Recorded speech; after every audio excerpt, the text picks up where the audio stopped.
Salut à tous et bienvenue sur Les Grandes Lignes. C'est le cœur lourd que nous avons appris le décès du plasticien Saïd Hanif Hosseini, survenu ce 20 avril 2023. Mort à 70 ans, ce peintre mauricien compte un demi-siècle de carrière dans l'art. Il laisse derrière lui un riche héritage d'œuvres, avec des thématiques et périodes importantes telles que le trait noir, le Séga, les voiliers ou encore ses fenêtres chazaliennes. Depuis sa première expo solo en 1969 à la galerie Max Boullé, le style et le langage visuel de Saïd Hosseini n'a cessé de se transformer pour incorporer la vive palette de son île Maurice pluriculturelle. Notre ultime rencontre avec le maestro fut sa dernière exposition solo en 2022 où il évoquait, à travers sa peinture, les pensées de Malcolm de Chazal, qui aura laissé chez lui une empreinte profonde. Nous vous proposons ces quelques moments rétrospectifs en hommage à cet artiste disparu.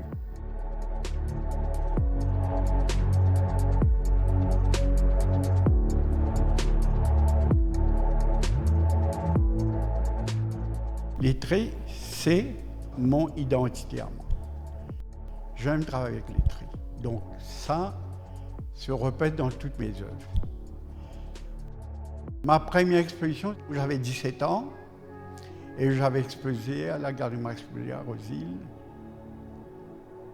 Et je dois dire que je suis chanceux parce que lors de l'exposition du vernissage, parmi, il y avait Hervé Masson, le peintre. Et lui, en ce temps-là, il était le conseiller artistique du ministère de l'Éducation. Il n'y avait pas le ministère de la Culture, donc il était venu, il a vu mon exposition. Régulièrement, j'allais chez lui, on bavardait, je le voyais peindre. Par moment, il me dit comme ça, ben voilà, j'ai quelques tubes de couleurs pour t'apprendre et pas, il va travailler. Donc, il m'a soutenu et je pense que c'est un peu ça qui m'a aidé à réussir dans la vie.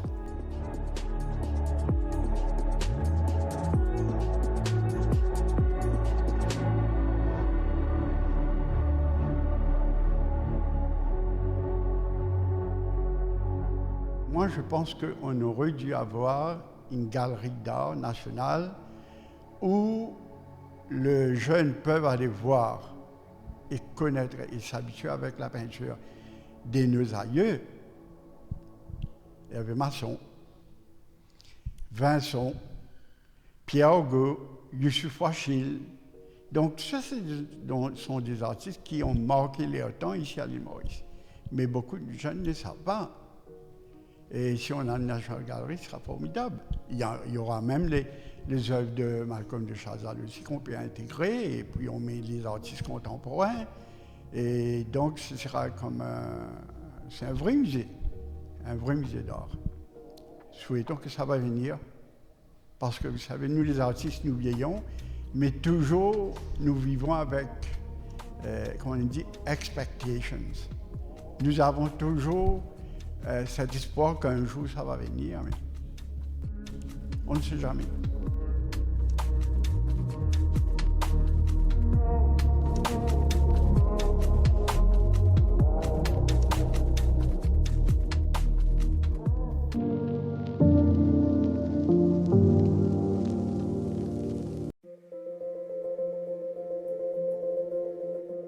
Photographie pour enchaîner. Steve Dubois, artiste photographe vétéran, exposé à la case Flamboyant Bambou du 2 au 15 avril 2023. Sa collection de photos était rassemblée sous le titre On the Road Again, titre évocateur pour ce passionné qui porte son objectif là où le mène sa passion. Steve Dubois est également le président d'une association que vous connaissez certainement, le Cercle des artistes photographes. Images d'ici et d'ailleurs, images colorées ou monochromes, ou encore images transformées par le biais du numérique, une riche production à découvrir tout de suite.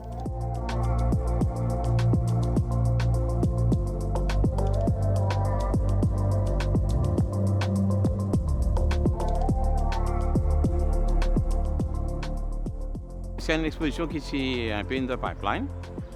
Tu as le projet, tu peux dormir quelque part. Et puis, il y a le Covid, nous ne pouvons pas faire grand-chose. Le monde est arrêté, tout le monde à l'arrêt. Et puis, après le Covid, c'était quand même un peu difficile pour redémarrer. Donc, pas de faire rien, pas de travail dans aucune direction vraiment. Et puis, donc, en début d'année, là, quand on vient faire un chill et tout, une petite visite de courtoisie à Malène, évidemment, quand on met un expo, et vous dites, donne-moi un créneau. Donne-moi un créneau, donc. Et là, il travaille un petit peu vite, retrouve quelques images qu'il s'y prévoit, et puis aller faire d'autres. Et ce qui l'amène à 15 images au total. Certaines imprimées sur papier, traditionnellement, comme vous dire, et puis d'autres sur Canva aussi.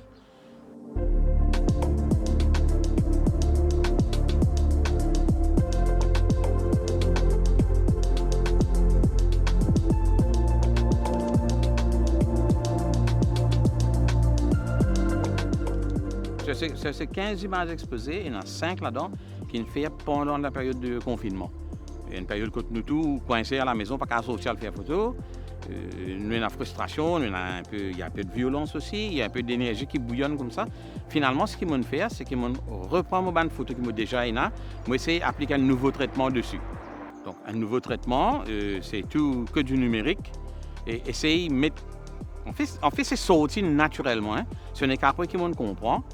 C'était un peu une thérapie pour moi pour fight back contre ça immobilisme que Covid amène avec nous là. Donc ce n'est qu'après qu'en regardant les images, on a mal remarqué que tout ça, l'énergie, tout ce que tu peux ressentir là, moi aussi tu as dit mettre-les aux images. Et c'est ça donc, c'est 5 images différentes qui trouvent en même temps avec d'autres images qui plus conventionnelles, qui plus photographie. Et il y a certaines personnes qui me disent bon, vous faire peinture et photographie. Non, chef, c'est pas peinture, photographie, tout ça c'est photographie, mais ça va là. Non, ça c'est photographie, mais on fait une étape plus loin, puis il y a un travail à l'ordinateur qui fait qu'il nous montre ce résultat là.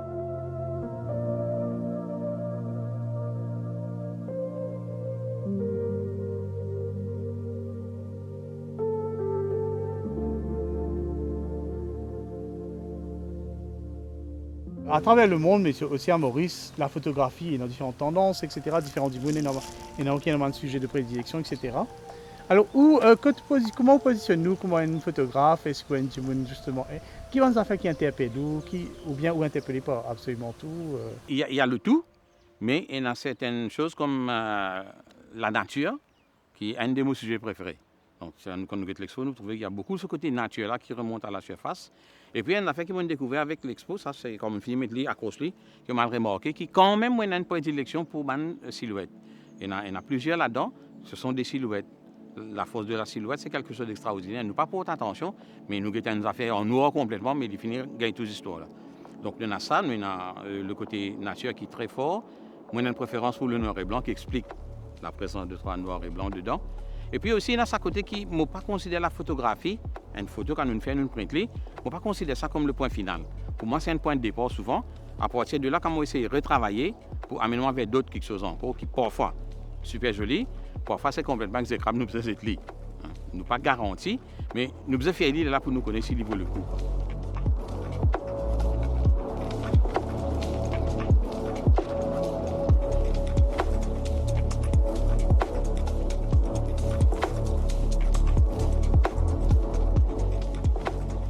Il y a différents du monde qui guettent la photographie avec différents regards. Et nous guettent la photographie, peut-être nous sensibles à sa composition, ombre et lumière, etc. Mais peut-être il y a un du monde pas assez sensible à ce que cela demande de trouver son sujet, de se déplacer pour aller le voir. Alors voilà, donc c'est facile de dire voilà, 15 images, ouais, fantastique. Mais qu'est-ce qui est représenté comme parcours, les événements, les démarches, les parcours associés à tout cela? C'est un parcours qui a commencé il y a 44 ans de cela, quand on commence à photographier sérieusement et qui continue. Et puis, pour chaque image aussi, c'est tout un parcours, tout un travail. Les images, il y en a partout. Mais parfois, nous faisons le redli. Si nous restons à la case, il n'est pas pour venir nous. Nous faisons sortir à 4 fois, 5 fois, 10 fois dans le même endroit, jusqu'à ce que nous gagnons la bonne lumière, que nous gagnons le sujet comme on a envie. Parfois, non, parfois c'est frustrant. Mais il y a beaucoup de temps et beaucoup d'efforts dans une photo. Si nous envie de mettre une valeur en termes d'heures de travail ou d'efforts, nous pensons que c'est point possible. Parce que chaque photo est différente. Chaque photo demande une somme de travail qui parfois nous pouvons faire dans un jour, dans 2 jours. D'autres nous pouvons prendre une semaine, dit pas bon, nous besoin keep coming back à chaque fois.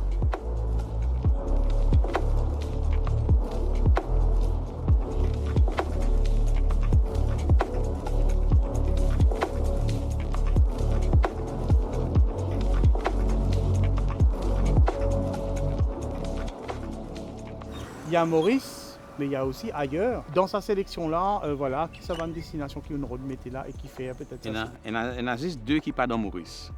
Les 2 sont faits en Mongolie intérieure, dans le nord de la Chine. Ça, c'était un rêve qui devient une réalité. Moi, j'ai toujours envie de faire les tours quelque part dans le désert, à l'Obanjun, etc., trouver un chameau. Donc, le rêve s'est concrétisé.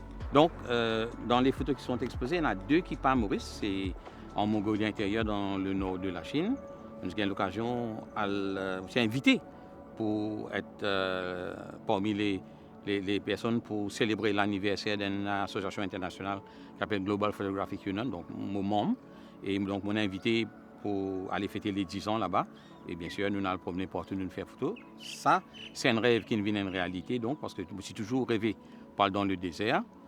Et mon envie partage ça parce que déjà, ça, il y a une photo côté d'un chameau qui m'a envoyé dans plusieurs compétitions photos. Et sa photo-là, il rapporte beaucoup de succès. Beaucoup d'acceptation, certificats, médailles d'or, médailles d'argent, etc. L'autre, il ne rapporte moi la même chose, mais toujours en coin de coup, c'est cet amour d'une silhouette. C'est un pied qui, au début de l'hiver, perdit tout ce feuillage, résiste. Il y a un squelette, nous capables de dire. Nous allons bonheur pour le faire ça les 4 h du matin. Et 4 h du matin, dans le nord de la Chine, dans cet endroit-là, il fait moins 4 degrés. Mais nous nous avons fait quand même parce que sans effort, nous ne pas arriver à non. 4 h du matin, nous en route. Et nous retrouvons sur place et nous attendons que le soleil veuille bien se lever. Et pendant qu'il nous peut causer, nous peut respirer comme ça. Nous avons beaucoup de buée qui peut sortir dans la bouche tellement fait frais. Pour un du monde qui est né d'un pays tropical, qui vit dans un pays qui fait chaud, là-bas, c'était quelque chose quand même. C'était pas un événement, mais c'est tout comme. Mais ça justifie quand même l'effort qu'il besoin faire pour nous gagner une photo.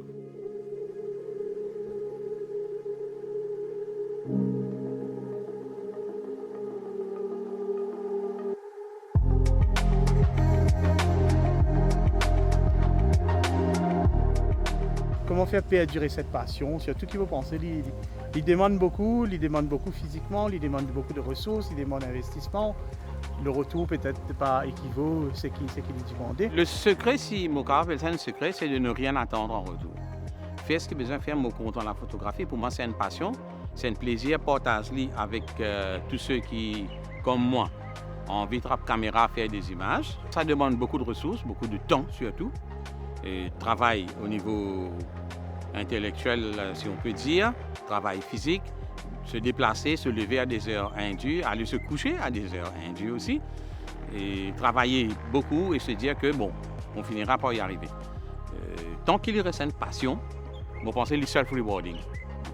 Le fait de produire quelque chose dont nous-mêmes nous comptons et qui nous amène ça avec le public pour le partager, le fait de faire ça, c'est déjà une satisfaction, une récompense en soi.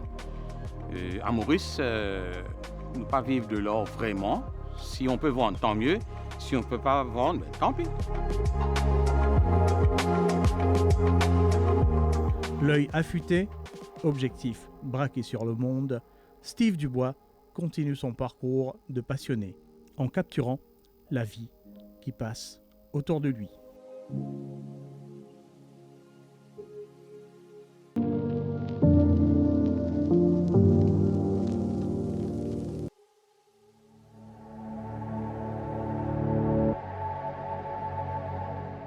Premier solo fracassant d'un artiste émergent pour conclure.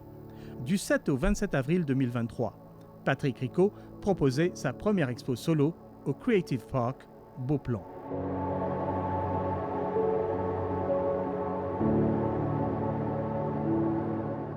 Le titre de ce premier opus, Who Are You, traduisait la profonde introspection qui aura généré ses œuvres.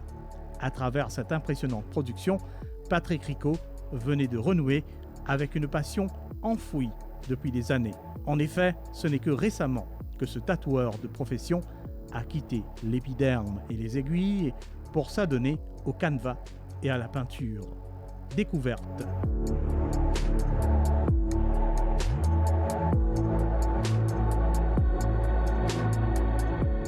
Patrick Rico, voilà sa exposition-là, hein, il appelle Who Are You, c'est ça? Oui, exactement. Voilà, alors, qui ça veut dire ça titre-là? Qui dit Perrault?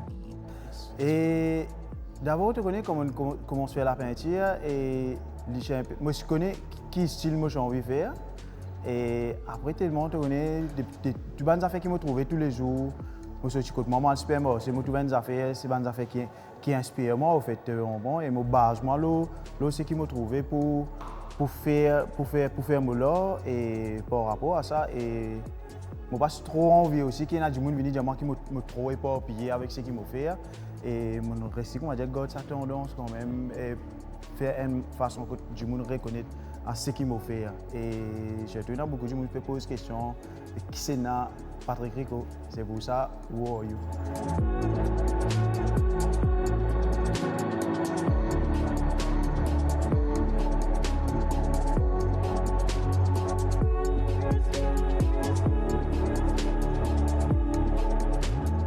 Donc, où ce qui me comprend, ou vient d'une autre discipline, pour qui déclic que tout était qui n'arrivait pour peut-être rendre dans sa phase productive, artistique là.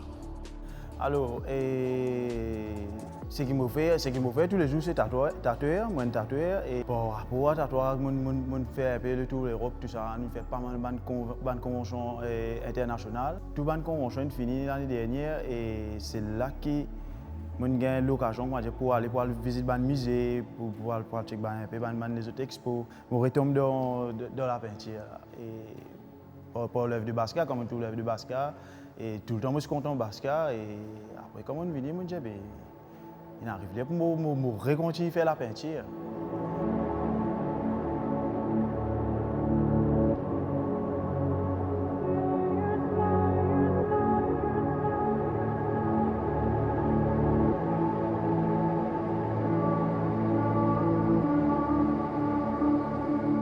On mentionne Basquiat, qui est un artiste moderne assez important. Voilà, peut-être il ne va pas vivre trop longtemps, bien sûr, mais bon. Causement de Basquiat, voilà, à quand remonte peut-être histoire d'amour, pour ainsi dire, pour Basquiat. Si tu veux, Basquiat, depuis 15 ans, quand je fais checker un magazine surf, je trouve un surfboard qui m'a fait un design Basquiat. Après, tout ça design Basquiat, là, moi, j'ai dit, c'est comment dire, moi, je pensais que c'est surfer là, ce enfant qui fait un dessin là, et ben, si mentionné, c'était une œuvre de Basquiat, en fait. Et à cette époque, on a donné cybercafé, on a guetté un peu de ça, on tape Jean-Michel Basquiat. C'est là qu'ils m'ont découvert Jean-Michel Basquiat et depuis ça, toujours je suis content de Basquiat et je suis content sur le style parce que c'était un style un peu brut, qui n'a aucun contrôle et par rapport à ça, c'est comme ça qu'ils m'ont content et c'est qui Basquiat.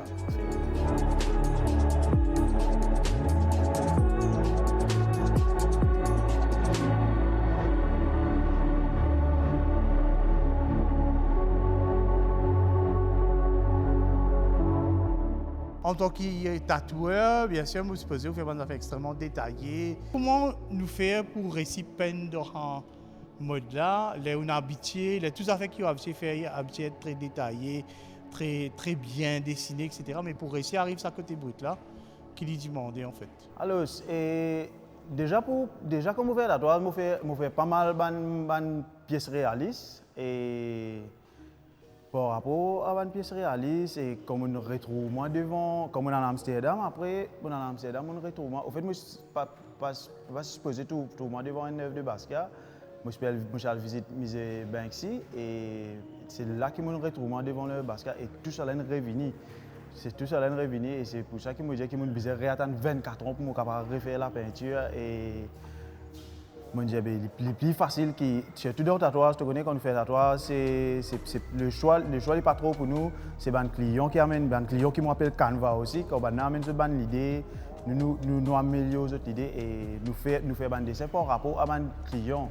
Et la peinture, je me dis, mais pourquoi pas, comment dire, faire ce qu'il m'a trouvé sans aucun contrôle. Et c'est comme ça que je dis que je suis capable sans la peinture en tatouage. Et pour moi, le tatouage est toujours, comme on fait, il y a beaucoup de contrôle et la peinture, moi peine à contrôle et moi libre pour exploiter mon terrain de jeu en fait.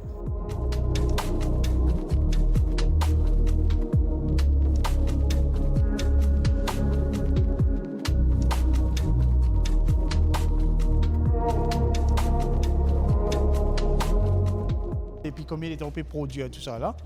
Après, comment on fait pour le de sujet? Comment on a sujet là, une vini qui on essaye de mettre dans sa peinture en fait? Pour dire la vérité, je ne parle aucun sujet. Et moi, comment je dis, c'est que si je me lève, je suis dans la boutique, si je trouve une petite affaire qui passe devant moi, une situation qui traverse devant moi, que je trouve intéressant, que je trouve jolie, c'est ça qui me met dans la toile. Et ben, des fois, je fais un rêve. Après, tu connais comment je dis toi. Et avec tout ça, les temps qui m'attendent, 24 ans pour recommencer à faire la peinture, comment dire, tellement j'ai dans l'information dans ma tête. Et je retire, comment dire, mon enfance même, tu connais, je prends mon enfance, je me mets dans la toile. Et pour la toile, comment dire, un pendrive, tu connais, comment dire, je retire l'information, je me mets dans la toile.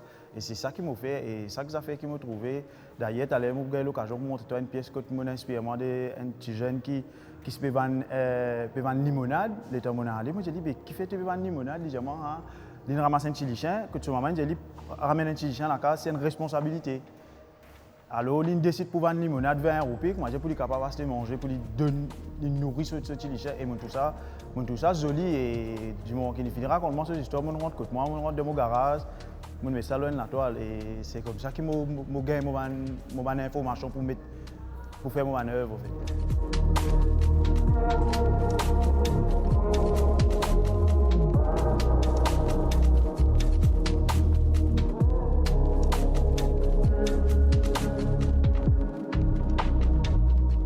Alors, dans sa pièce-là, il y a aussi un truc, une œuvre qui est accrochée, qui ne va pas ici à vendre ou pas, qui a une plaque du bois. Donc voilà, donc raconte-moi l'histoire de cette œuvre-là. Avant tellement, je pas cherché les moyens pour acheter un équipement pour faire la peinture. Je fais un petit travail, je fais un truc dans la boutique, faire un vidéoclub, pour faire un petit dessin, pour écrire tel nom vidéoclub, tel nom la boutique. Et après ça, quand je fais la peinture, là, je peux rentrer la case côté moi, je peux dessiner la peau de buffet. Et la peau de buffet là, c'est la toile qui est devant moi. Et chaque fois, je viens, je fais un dessin là, je recouvre, je peux en prendre, dessiner, je peux en prendre travail sur la peau de buffet là. Et 2 ans, c'est là quand un camarade suisse il vient en vacances, Maurice, et il côté moi. Revenez, il dit, hey, qui était ça au fait? Moi, j'ai dit, qui était ça? Il dit, là-bas, tu dois la porte. Moi, j'ai demandé la peinture là. Et c'est là qu'il me retrouve sur la porte là. Après tout ça, là, je me retrouve sur la porte buffet là. Et sur la porte buffet là, au fait, c'est tout ce qui est dans là, il représente tout ce qui est dans là. Et parce que c'est ça même qui me. Moi, j'ai pour capable pratiquer comment pour servir une peinture, comment pour faire la peinture. Et même derrière, si tu peux trouver, je peux pratiquer quoi. Pour faire tribal, tout ça là, parce que tribal, il y a beaucoup de gens qui peuvent faire un tatouage tribal, tout ça à l'époque. Et tout ça là, on en prend là, en fait, c'est mon cornet.